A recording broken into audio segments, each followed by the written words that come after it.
People pay $30,000 for one cow and $200 for a single pound of beef. That price does not come from hype alone. It comes from a very specific animal, raised in a very specific way, under rules that control everything from its family tree to the air it breathes. You have heard wild stories. Cows that get massages, cows that relax to music, cows that drink beer like it is a health tonic. Some of that sounds like a fairy tale. Some of it has a bit of truth. But the real secret is much simpler and far more strict. Today we pull back the curtain on Wagyu. We go where the calm barns meet careful feeding plans, where bloodlines matter, and where one extra line of fat inside the muscle can mean a huge jump in value. By the end, you will know why this beef looks like pink marble, why chefs treat it like art, and why copies around the world chase the original. If you love food and the real stories behind it, stay with me. Like the video, subscribe, and let's get into it. Wagyu means Japanese cow, and it points to a small group of native breeds. The most famous is Japanese black, especially the Tajima line, known for that tight, even marbling that melts on a hot pan. Long ago, these animals worked in the fields. Farmers chose animals that could handle slow, steady work, and over time that selection led to more fat inside the muscle. Not fat around the edge, but fat woven through the meat like paint in a swirl. That is why a thin slice can taste rich and soft with just a little heat and a pinch of salt. Japan tracks purebred Wagyu with great care. Each registered animal sits inside a central system that notes its parents, health, and quality grades. The goal is simple: keep the line pure and the standards high. Outside Japan, places like the United States and Australia cross Japanese lines with breeds such as Angus. These crosses can taste great and cost less, and they give more people access to Wagyu-style beef. Still, most of the time they do not reach the same level as top Japanese purebreds. The original stays the benchmark because of the system around it, not just the genetics. The journey starts with the calf. Specialized breeders raise young calves for about 8 to 10 months. This phase focuses on slow growth, calm routines, clean bedding, and strong immunity. Caretakers bottle feed or hand feed milk replacer when needed, and they keep the living space quiet and tidy. You see soft straw on the floor, regular grooming, and tools that keep temperature and humidity in a comfortable range. The idea is to avoid stress. A calm animal eats well, digests well, and lays down fat in a fine, even way. That is the base for the marbling everyone talks about. When the calves are ready, they go to auction. The best ones can sell for far more than normal beef cattle. Buyers look at body shape, bloodline notes, and past performance of related animals. After the sale, the animals enter the next long stage, the fattening phase. This can last up to 600 days, almost 2 years, which is much longer than most other beef systems. During this time, many farms keep the animals in individual or small pens. This allows close control over diet, weight gain, and health checks. It also keeps the animal calm, which remains a core theme from start to finish. Feeding is a careful plan that changes as the animal grows. You will see rice straw, barley, corn, soybean meal, wheat bran, and other grains. Some farms add small touches that help digestion or flavor, like spent grain from beer or fermented mixes. Feeding happens in small portions 2 or 3 times a day to keep digestion smooth. The animals usually do not graze wide fields. Instead, they live in barns with fresh air, good ventilation, and regular cleaning. Some places add soft brushing or quiet background music. These details are not magic tricks. They are small steps that reduce stress. Over time, weight climbs and marbling forms. A finished animal can reach 700 to 800 kilograms, with a very high level of intramuscular fat. This is what gives the meat its unique look and mouthfeel. It is not greasy in the usual sense. It melts at a lower temperature and carries flavor through the meat evenly, so each bite tastes consistent and rich. When the animal reaches ideal maturity, often between 28 and 36 months, experts select it for processing. Before slaughter, health checks look at body condition and overall calm. Humane handling matters because stress right before slaughter can change color and texture. After the animal is processed, the carcass rests in cold storage. Many producers age the meat for 2 to 4 weeks to make it even more tender and to deepen that savory, umami taste. Skilled butchers then break the carcass into prize cuts: ribeye, strip loin, tenderloin, sirloin, and more. Each cut gets wrapped or vacuum sealed with clear labels and trace codes so buyers know exactly what they are getting and where it came from. Japan follows a dual grading system that defines the quality and value of its beef with remarkable precision. The first part is the yield grade, ranging from A to C, which tells you how much usable meat comes from a carcass. An A means the cow produced a high ratio of meat to bone, while C is the lowest yield. The second part is the quality grade, numbered from 1 to 5, and it evaluates factors like marbling, color, texture, and fat quality. When these two combine, the highest levels, A4 and A5, represent the ultimate expression of Japanese Wagyu. These labels are not mere numbers. They tell chefs and diners exactly what to expect. A 4 or A5 beef means the meat will have dense marbling, those delicate white veins of fat weaving through the muscle, along with a bright color, a firm yet tender texture, and a clean, refined flavor in the fat. This fat melts at body temperature, giving Wagyu its signature buttery feel and rich aroma that coats the tongue without greasiness. Beyond grading, Japan adds another layer of prestige through regional branding. Certain regions have built their names into culinary legends. Kobe, Matsusaka, and Miyazaki are not generic marketing terms. They are protected geographical names. Only beef that meets strict breeding, feeding, and inspection rules within those areas can legally carry those names. So when you see Kobe beef on a menu, it's not simply a style, it's a certified product of place, like champagne in France or Parmigiano Reggiano in Italy. This combination of scientific precision and local identity makes each slice of Wagyu a story of craftsmanship and geography. Over the last decade, demand for Wagyu has grown dramatically. Exports from Japan have multiplied many times over, as diners around the world, from the United States and China to Europe and the Middle East, pay premium prices for top grades. In fine dining restaurants, chefs showcase Wagyu in many forms. Thick steak seared to perfection, thinly sliced sukiyaki and shabu-shabu for hot pot, or delicate raw cuts for sushi and tteokbokki. No matter the method, the rule is simple: keep the cooking minimal, control the heat, and let the natural fat deliver the flavor. Chefs often describe Wagyu as a blank canvas.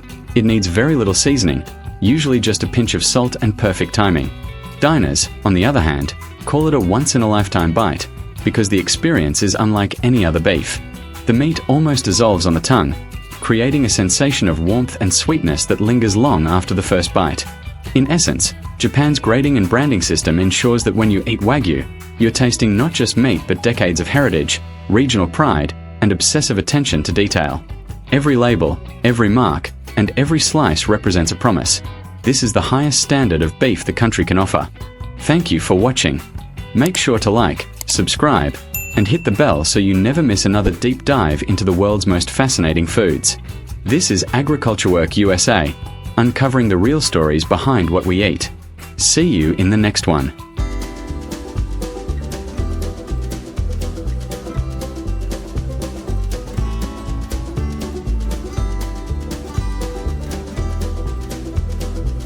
They arrive when the sun goes down. Hidden in the shadows, hundreds of heavy bodies charge through fields like an army with no mercy. Corn, sugarcane, and soil, all gone by sunrise. These are not mythical beasts, they are real. Wild hogs, the most destructive animal threat in America. They breed faster than rabbits, destroy everything in their path, and make farmers lose billions every year. But what if this unstoppable enemy became dinner? What if the same creature destroying crops now ended up feeding families across the country? This is the shocking story of how humans turned a national disaster into a billion-dollar business, and how one of nature's toughest invaders became a new American delicacy. Every night in Texas, when the sky fades to orange and the tractors stop humming, another sound takes over the silence: the deep grunts and crashes of wild hogs on the move. They travel in massive herds, tearing through fields like living bulldozers. One single adult hog can weigh over 400 pounds, strong enough to break fences, crush irrigation lines, and dig through frozen soil with ease. Multiply that by 100, and you get chaos. Farmers wake up to see acres of land destroyed overnight. Pipes broken. Crops uprooted. Soil churned into mud. This is not an occasional problem. It's an everyday war. Experts estimate that feral hogs cause over $2.5 billion in damage each year across the United States. And the problem is spreading fast. By 2025, wild pigs are expected to invade more than 90% of river basins in the southeast. But what makes them truly terrifying is not their strength, it's their intelligence. They remember traps, recognize human scents, and even teach their young to avoid danger. Set a weak trap once, and they'll never fall for it again. Shoot at them, and they'll vanish into rivers or forests before you can reload. So, how do you fight something that learns faster than you can adapt? Farmers in Texas have spent years testing everything, from rifles and helicopters to electric fences and motion sensors. But eventually, they discovered something that changed the game. The weapon. A steel corral, a massive circular trap made from heavy steel mesh, strong enough to hold an entire herd. These traps can span up to 40 feet wide and stand over 5 feet tall. Every inch is reinforced to withstand thousands of pounds of force. In the middle sits the key, a drop gate that can shut in seconds with a single command. But success doesn't depend on strength, it depends on timing. Close the gate too early, and you only catch a few. Wait too long, and the herd escapes. So, ranchers now use remote cameras and motion sensors that stream video straight to their phones. From miles away, they watch, wait, and when the moment is perfect, they hit the button. The gate drops. The trap slams shut. The field falls silent. Yet even with steel traps, not every fight ends cleanly. Across Texas, night hunts still play a crucial role. Hunters head out with thermal scopes and rifles, tracking herds through forests and open fields. It's not for the faint-hearted. A charging hog can break bones or worse. Some hunters use trained dogs to corner them, while others rely on night vision to take precise shots from elevated blinds. These hunts are not sport, they are survival. Each hunt prevents thousands in crop losses and helps control the population that no fence or poison can stop. Texas laws even allow hog hunting year-round because of how invasive they are. But ethical hunters follow strict rules. Every shot must be clean, every animal handled responsibly. Once captured or hunted, the real work begins. The hogs are quickly loaded into steel trailers with anti-slip floors and ventilation. Each one is tagged, checked for health, and transported to USDA-approved processing plants. Here, inspectors ensure safety, hygiene, and humane handling. Inside the facility, the transformation begins. The animals are stunned instantly for a quick, painless end. Then comes cleaning, cooling, and inspection. Unlike domestic pigs, wild hogs are leaner and more muscular. Their meat has a bold, earthy flavor, richer than regular pork. Skilled butchers separate the carcasses into prime cuts, shoulders for roasts and sausage, ribs for smoking, and loins for premium chops. Each step follows federal standards. Every package is vacuum sealed, labeled, and stored in cold rooms until it's ready for the market. The result? A completely safe, high-protein meat with 20% less fat than regular pork and a stronger, natural taste that's winning over chefs and restaurants across America. From destruction comes demand. Restaurants proudly advertise wild hog barbecue and Texas wild sausage as sustainable delicacies. What was once a plague on the farmlands now appears on dinner menus as gourmet food. And for the farmers who suffer the most, every trap hog means fewer losses and new profit. Each one sold can bring in $7 to $12 per pound, depending on the cut. For ranchers, that means every captured hog turns chaos into cash. But this story is about more than profit. It's about human resilience, the ability to turn a threat into opportunity. What started as a nightmare has become a movement. Farmers, scientists, and hunters are working together to balance nature and economy. Smart traps, improved sensors, and better coordination are helping communities control the spread without destroying ecosystems. Wild hogs remind us that nature always adapts, but so can we.